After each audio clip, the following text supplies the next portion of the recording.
Servant leaders produce a spirit of proprietorial ownership in others. To be in alignment with the Father, our goal must be to enable others to become proprietors.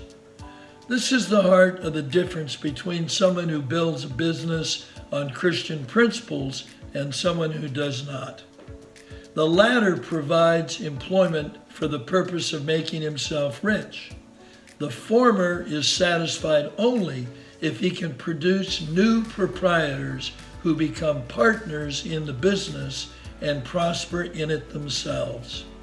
In other words, Christian leaders are committed to making others wealthy, not rich.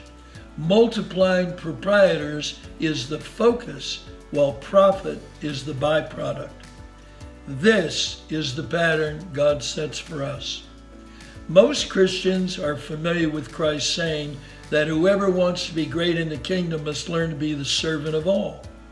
Few, however, have a biblical understanding of servant leadership. All too common is the notion that we must do everything for everybody. However, the real servant leaders follow Christ's example of enabling others to fulfill their own destinies in God's plan. God gives everyone gifts suitable for a particular service, both in the church and in the world. For it is God who put wisdom in the hearts of gifted artisans. He gives people gifts not to serve themselves, but to serve others. The single greatest motivator of realizing God's handcrafted you, and you have an intended design. That's the nature of God, thus drawing God into the main goal of a godly servant leader, developing their gifts. Your primary job in business is to help others discover their roles so that they can work more effectively. This implies an ethic for business that is servant-driven rather than profit-driven.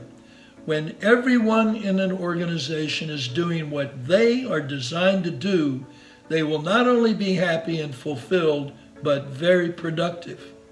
And it is precisely this sort of business that will become profitable in the long run. We're not to seek profit as an end unto itself. We're to seek to serve those with whom we work, because profit is a fruit, not a goal. In Matthew 10:39, Jesus invites us to lose our lives for his sake. Seldom is this message preached in places preoccupied with popularity and growth. But it is in dying to my own agenda that I become fruitful and multiply. Growth is fueled by sacrifice. Why are we after owners and managers versus employees? There are at least 3 reasons between the difference.